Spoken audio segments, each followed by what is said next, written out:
December 17, 1944. Dawn breaks over the frozen Belgian countryside near Hansfeld. SS officer Jochen Peiper drops from his Tiger tank's turret, his boots hitting the crystalline ground with a crack that echoes through the morning stillness. Behind him, the most powerful armored spearhead Nazi Germany has assembled for its last great offensive sits paralyzed. 67 tanks, their engines silent. Nearly 5,000 elite Waffen-SS soldiers standing idle in the bitter cold. The fuel gauges all read the same thing: empty. Just hours into what Hitler called the decisive counterstroke that would split the Allied armies and recapture Antwerp, Germany's most feared armored commander faces a truth more devastating than any battlefield defeat. His column has consumed 40% of its fuel covering just 20 miles. At this rate, they'll never reach halfway to their objective. But then, through the lifting morning mist, Peiper sees something that makes him question his eyes. The Americans have fled so hastily, they've left fires still burning in oil drums, coffee still steaming in metal cups, and there, arranged like a gift from the god of war himself, stand pyramids of jerry cans, thousands upon thousands of them, stacked 3 meters high, stretching for 200 meters. Peiper approaches these olive-drab containers with something approaching reverence. His adjutant pries one open, sniffs, and confirms what seems impossible: high-octane American gasoline, 50,000 gallons of it, abandoned like spare change. His men begin the frantic work of siphoning American fuel into German tanks. And for a brief moment, the offensive is saved. The mathematics are staggering. This single abandoned depot contains enough fuel to push his entire battle group to the Meuse River, enough to potentially change the course of the battle, perhaps even the war. Yet, as Peiper stands among this bounty, watching American gasoline flow into German war machines, a crushing realization settles over him like the morning fog. If the Americans can afford to abandon what Germany would guard with entire divisions, if they can walk away from fuel supplies that exceed his monthly allocation, then this war isn't just lost. It was never winnable to begin with. 6 months before this moment of revelation, Albert Speer had presented Hitler with numbers that should have ended all offensive operations immediately. Allied bombing had reduced German synthetic fuel production by 90%. The Leuna Works, which had produced 175,000 tons of fuel in April, managed only 5,000 tons by September. The Third Reich, attempting to wage mechanized warfare in an age of petroleum, was running on fumes.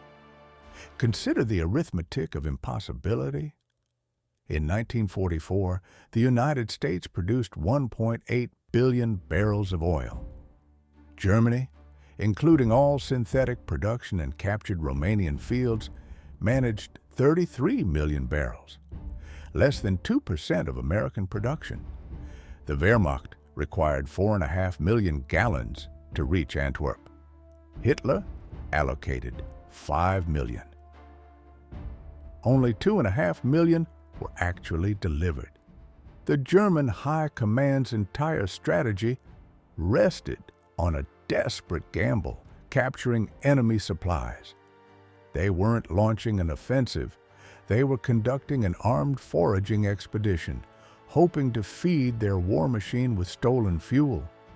Meanwhile, the Americans had constructed wonders of logistics that German planners couldn't even imagine. A petroleum pipeline across France called Pluto, the Red Ball Express, an endless convoy of trucks that delivered 12,000 tons of supplies daily. By December 1944, American forces in Europe were consuming 1.2 million gallons of fuel per day, and receiving 1.4 million. They were accumulating reserves while fighting. Peiper pushes forward with his captured fuel, reaching the outskirts of Stavelot by evening on December 17th. Here stands the prize that could guarantee success: an American fuel depot containing over 2 million gallons, enough to drown his troubles, to carry the entire offensive to victory. But as his lead tanks approach, a wall of fire erupts into the Belgian sky. American engineers, warned of his approach, are destroying their own supplies rather than let them fall into German hands. Captain Karl Brewster of the 201st Engineers had given the order himself. Pour gasoline trails between the stacks. Distribute white phosphorus grenades. Deny the enemy at all costs. The first grenade creates an explosion so tremendous it shoots flames 100 feet into the air. Within minutes, 15 acres of fuel creates an inferno visible for miles, a pillar of black smoke rising 1,000 feet into the winter sky. Peiper's driver later described the scene. The commander stood on his turret watching those flames in complete silence for 5 minutes. Then he climbed down and said quietly, "They can afford to burn 2 million gallons just to deny them to us. What are we doing here?" Across the Ardennes, American engineers are destroying fuel dumps wherever Germans might capture them. At Francorchamps, 1.1 million gallons burn. At Spa, 2.5 million gallons are destroyed. In the first week alone, Americans deliberately destroy over 8 million gallons, more than Germany had allocated for the entire offensive. They're burning oceans while Germany measures by the drop.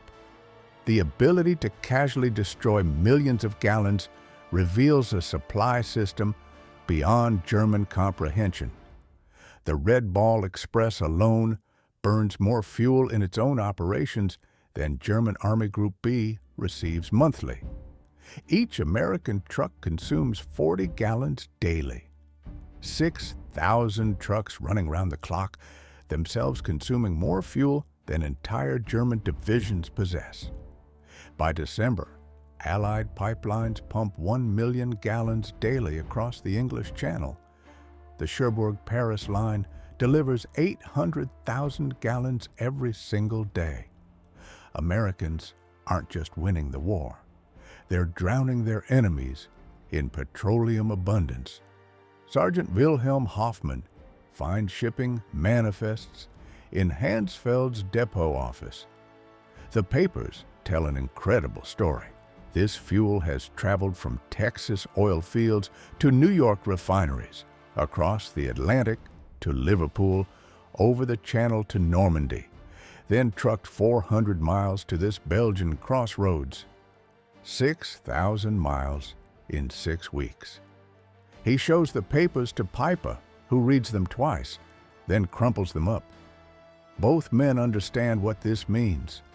Americans can move fuel across oceans faster than Germans can move it across provinces. By December 20th, Peiper receives a radio message that seals his fate. Fuel convoy destroyed by Allied aircraft. No resupply possible. Continue with available resources. He calls his commanders together. His operations officer is brutally honest. We have fuel for perhaps 20 kilometers. The Meuse is 30 kilometers away. Peiper's response, recorded by survivors, captures the moment German illusions died. "Gentlemen, we have discovered we are fighting an enemy who burns more fuel to deny it to us than we received for this entire operation. We cannot win against such abundance." The knowledge spreads like wildfire through German ranks. Colonel Friedrich von der Heide, captured December 23rd, tells his interrogators the truth. "Your soldiers throw away chocolate bars. My men haven't seen chocolate in 2 years. You burn millions of gallons. We measure by the liter." How can we fight infinity? Private Wilhelm Müller writes home a letter that somehow escapes censorship. Americans wash their clothes in gasoline. They use it for heating. Every American private lives better than our generals.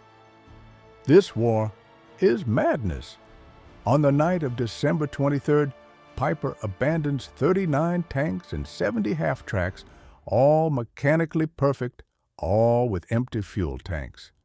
His men drain the last drops from all vehicles, perhaps 200 gallons total, less than a single American tank company would consume in an hour.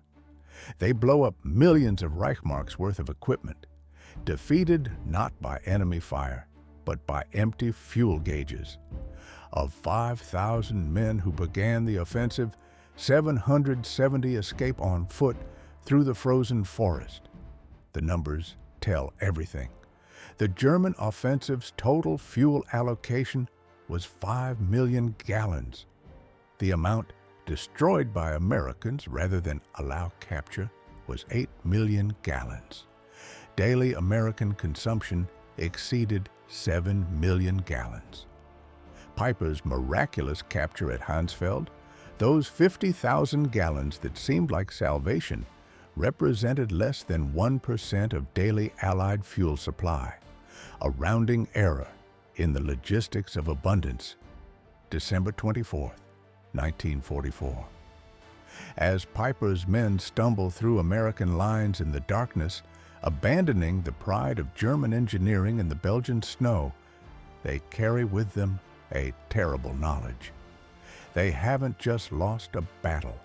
They've discovered they were never fighting a war at all, but participating in their own execution. At Hansfeld, among those abandoned jerrycans, Peiper didn't just find fuel, he found proof that Germany was fighting the impossible, measuring defeat in gallons, while America measured victory in oceans. If you enjoyed this story, hit subscribe for more World War II historical deep dives every week. Thanks for watching.